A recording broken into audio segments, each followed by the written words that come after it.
tjetër krim tronditës mes fond të dyshuar mafios ka goditur mbrëmjen e sejntes më 17 prill qytetin e Lezhës. Ngjarja e rënd u regjistruar rreth orës 20 në fshatin Plan, përgjatë taksit kombëtar Lezhë Milot Shumë pranë urës së Matit. Viktima është 64 vjeçari Gjovalim Prendi, banor i zonës, pronari i një lokali të vogël ku ndodhi edhe atentati fatal.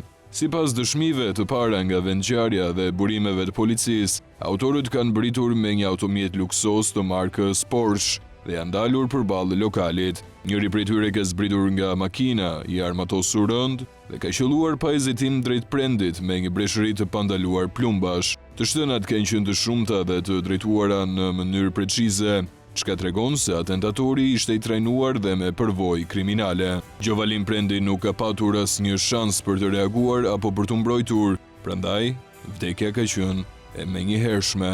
Paniku përfshiu menjëherë zonën ndërsa banorët njoftuan autoritetet. Brenda pak minutash, forcat e shumta të policisë së Lezhës mbërritën në vendin e ngjarjes, të mbështetura nga forcat e ndërhyrjes së shpejtë dhe njësitë speciale të ardhura nga Shkodra. Zona u rrethua menjëherë dhe nisi kontrolli i imtësishëm në të gjitha drejtimet, në përpjekje për të lokalizuar autorët, por deri më tani asnjë person nuk është ndaluar dhe automjeti përdorur është zhdukur pa lënë gjurmë. Hetimet e para kanë zbuluar se viktima Gjovalim Prendi është babai i Rohan Brahimit, i njohur edhe me emrin Sidorel Prendi, një 28 vjeçar i vrarë në një atentat mafioz në Athinë në maj të vitit 2024.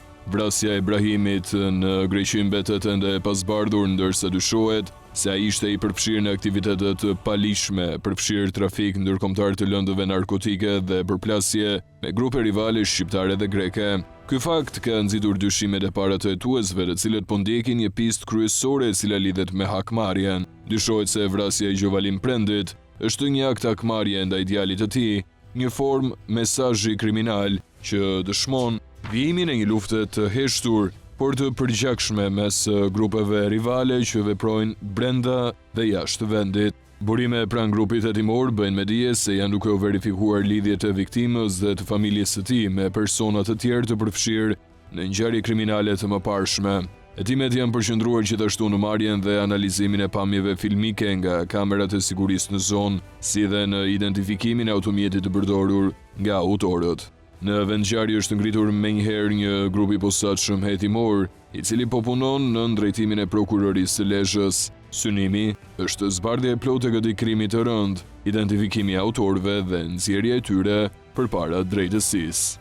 Prokuroria ka kërkuar bashkëpunim edhe me institucionet ndërkombëtare, përfshirë këtu Interpolin dhe autoritetet greke, në përpjekje për të lidhur dy ngjarjet, atë të vrasjes së Rohan Brahimit në Athinë dhe ekzekutimin e babait të tij në Shqipëri. Ndërkohë, banorët e zonës janë ende të tronditur nga kjo ngjarje e rëndë, e cila rikthen në vëmendje problemin e madh të pranishëm prej vitesh në vend. Përfshirja e individëve shqiptar në rrjete kriminale ndërkombëtare, përplasjet e ashpra për territore dhe influencë, si dhe dështimi i herpasershëm për të parandaluar zinxhirin e hakmarrjes, që lë pas viktima dhe tronditje të thella në komunitet. Pista kryesore që po hetohet lidhet me hakmarrjen pasi djali viktimës, Rohan Brahimi, apo i njohur edhe me emrin Sidorel Prendi, dyshohet të ketë qenë i përfshirë në ngjarje kriminale. Në një botë ku kufiri mes besimit dhe tradhëtisë është i hollë dhe heshtja vlen sa jeta, historia e Rohan Brahimit, ose siç njihej ligjërisht Sidorel Prendi, është një rrëfim i zymt për ngritjen dhe rënien e një figure e cila përfundoi në qendër të një zinxhiri gjakderdhjesh kriminale. Një emër që për autoritetet lidhet me disa nga ngjarjet më të rënda kriminale të viteve të fundit në Shqipëri, por edhe jashtë saj, nga dhuna brutale që ai vetë pësoi, deri tek atentatet e bujshme ndaj Brillant Martinajt dhe Gentian Bejtjes. Sidorel Prendi, emri i tij i lindjes, mori mbiemrin Brahimi pas martesës së parë me një grua që kishte lidhje familjare me personazhe kyç në rrethin e Ervis Martinajt, figura famkeqe e botës së krimit, i njohur si mbreti i Bixhozit. Ishte pikërisht kjo lidhje martesore që e futi Rohanin në një univers të fshehtë marrëveshjesh të errta, pazare kriminale dhe aleanca të paqëndrueshme. Por gjithçka mori një kthes të papritur kur dyshohet se Ylli Brahja, një prej eksponentëve më të fuqishëm financiar të rrjetit të Martinajt dhe njëkohësisht i afërm i gruas së Rohanit, e tradhëtoi atë në mënyrën më të rëndëmundshme. Sipas dokumentave të policisë dhe burimeve të hetimit, Ylli Brahja e ftoi Roanin në mirëbesim për një takim, por më pas e dorëzoi atë në një bazë sekrete të Ervis Martinajt, një strukturë e cila përdorej për ndëshkimin fizik dhe zhdukjen e rivalëve. Pikërisht aty, sipas hetimeve, Roan Brahimi u torturua për orë të tëra në një mënyrë që autoritetet e përshkruajnë si çnjerëzore dhe poshtëruese. Motivi i këtij akti brutal? Një borxh i papaguar që lidhej me lojrat e fatit, një shumë parash që Roani e kishte marrë borxh Martinajt dhe që i refuzonte ose nuk ishte në gjendje ta shlyente. Por pas arratisjes nga ajo bazë torturash, Roani bëri një betim se nuk do ta falte kur Ylli Brahjen e as njerëzit të cilët morën pjesë në aktin e tij të poshtërimit.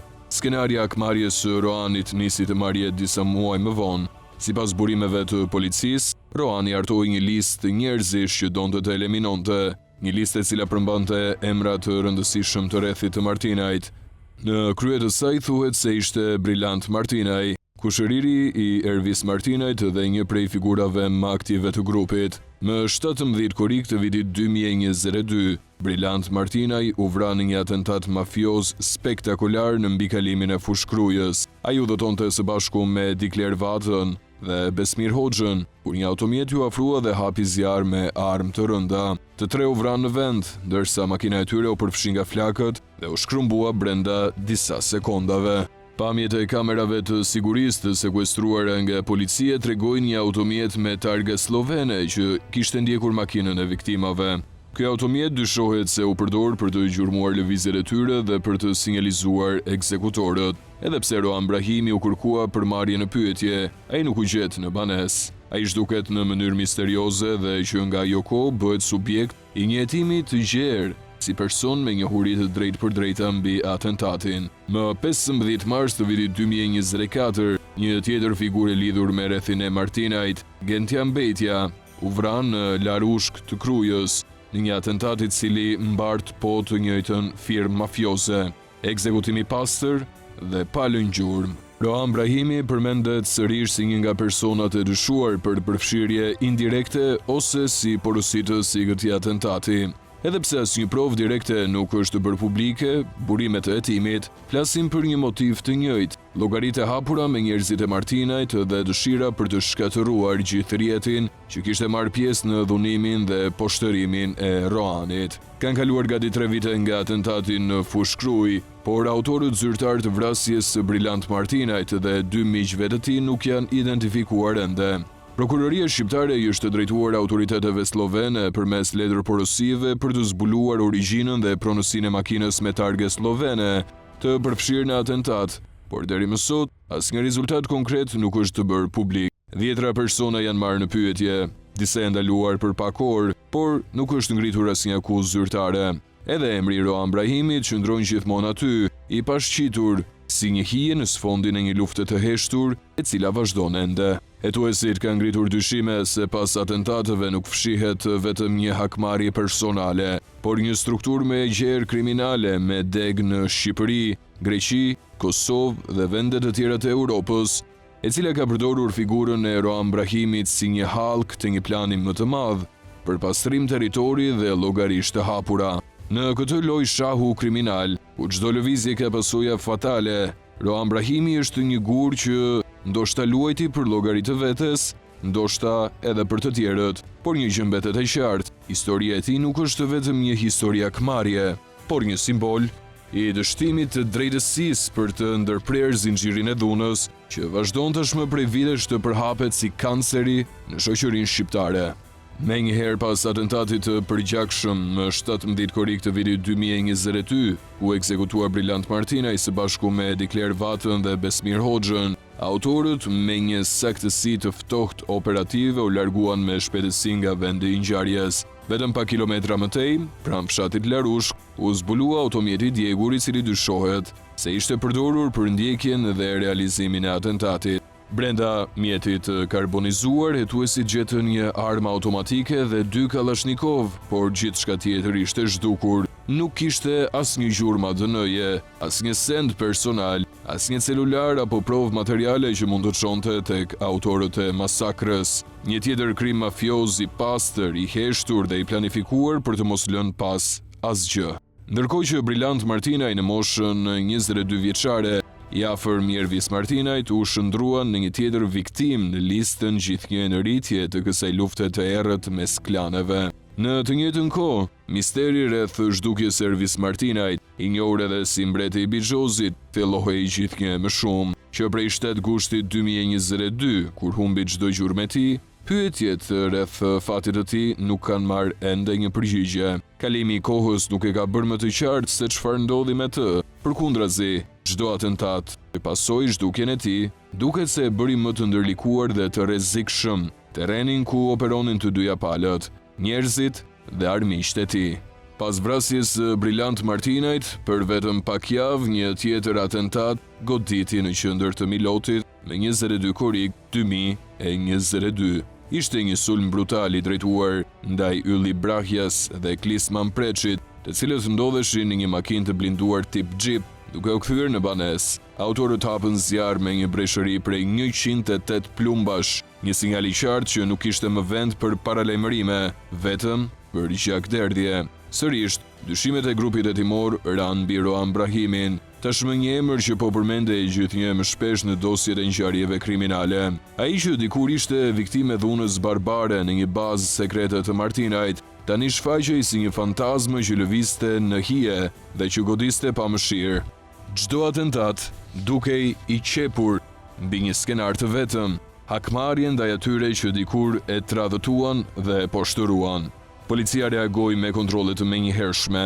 Banesa e tij në fshatin Plan të Lezhës u bastis disa herë, por si në rastin e atentatit ndaj Brillant Martinajt, Rohani nuk u gjet, ishte zhdukur, ndërsa në shtëpi ndodhej vetëm i ati, Gjovalim Prendi.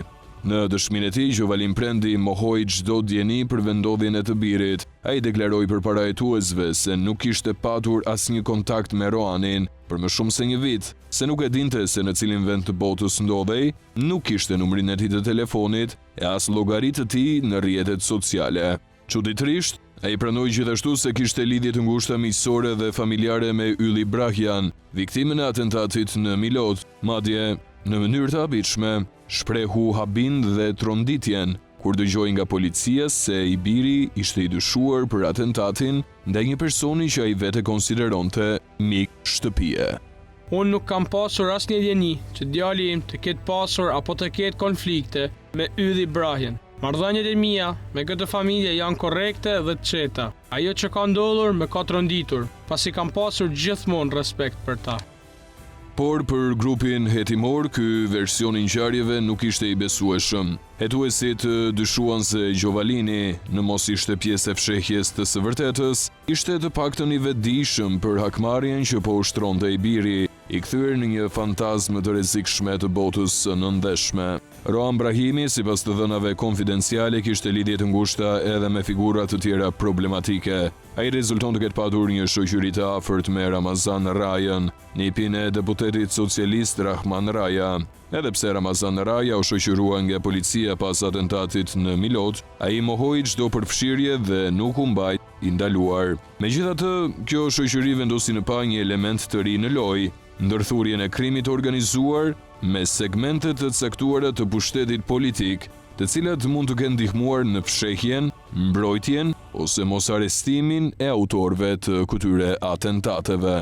Historia e Rohan Brahimit nuk është thjesht rrëfimi i një individi i cili kërkoi të hakmerrej. Është fotografia e një lufte të thellë mes bandave të krimit të organizuar, ku besnikëria është e përkohshme, dhuna është gjuhë e përditshme dhe drejtësia duket gjithnjë dy hapa prapa.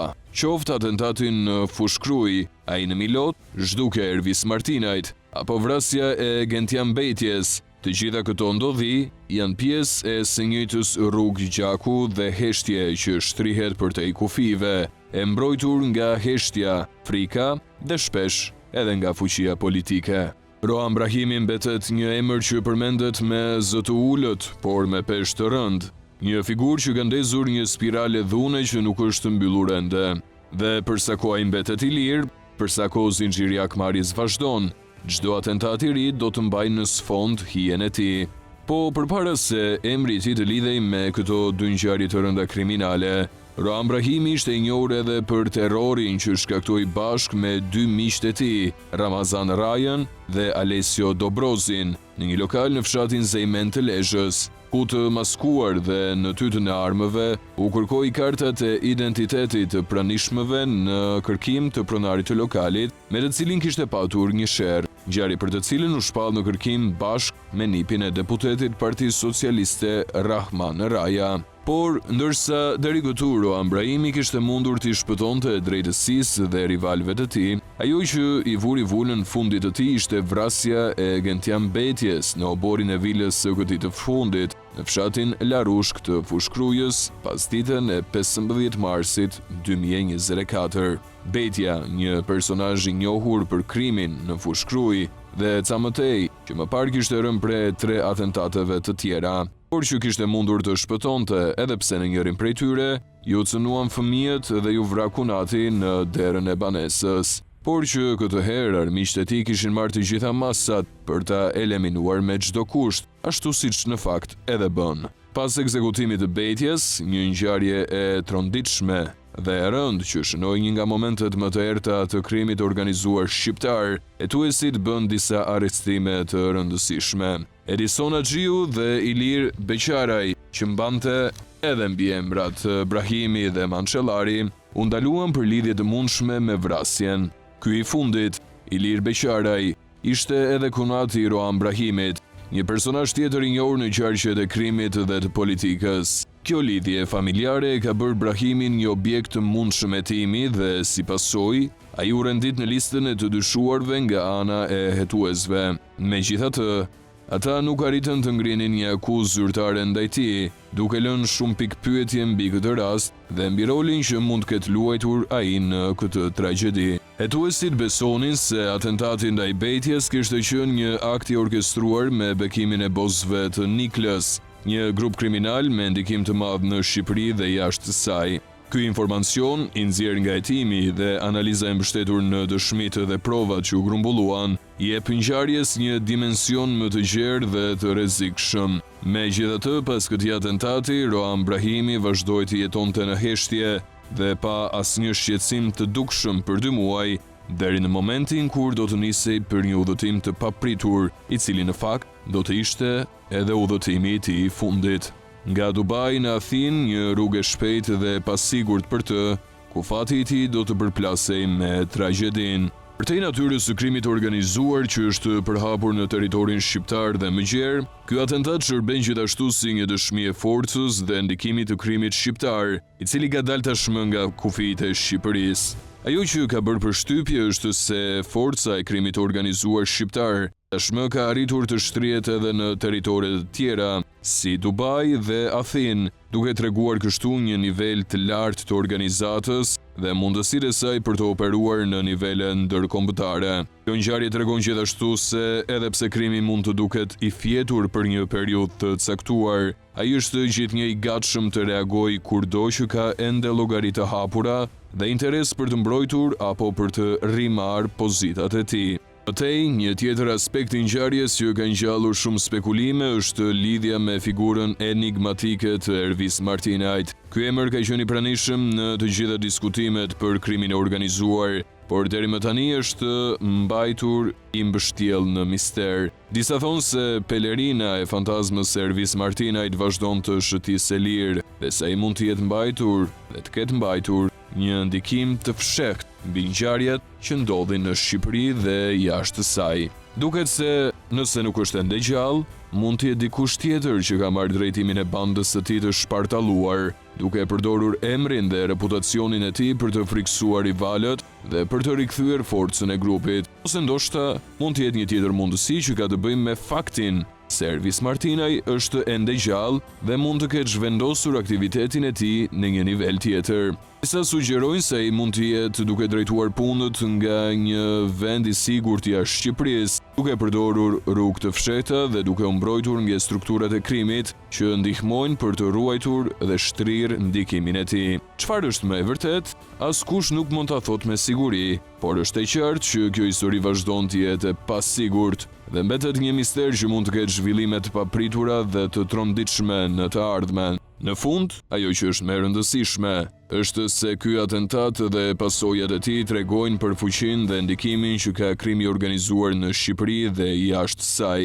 Kjo histori është një paralajmërim se nuk është vetëm Shqipëria që duhet të jetë e kujdesshme, por çdo vend që ka lidhje me këtë rreth të krimit, duke përfshirë edhe ato që duken si destinacione të sigurta, si Dubai apo Athina, ku gjithashtu është e qartë se forca e krimit shqiptar është ende shumë e pranishme dhe e fuqishme.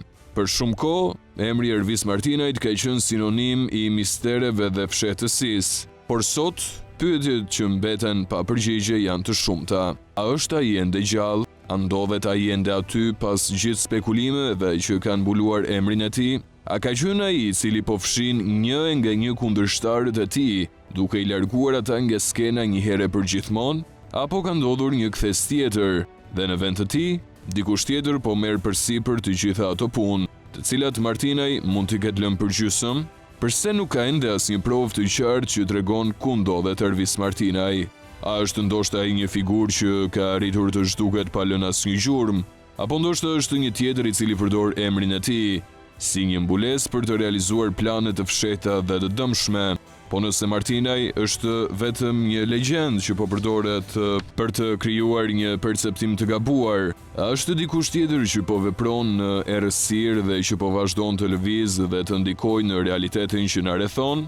Po për të gjithë ata që besojnë se ai mund të ketë humbur, a është e mundur që gjithçka që ndodhi me Ervis Martinajn të jetë pjesë e një komploti më të madh dhe se ai ka një rol të rëndësishëm për të luajtur, edhe pse ne nuk e dimë ende? Në fund, a mund të jetë se gjithçka që po ndodh është vetëm një lojë e madhe, ku asnjë nga këto pyetje nuk do të marrë kurrë një përgjigje të qartë?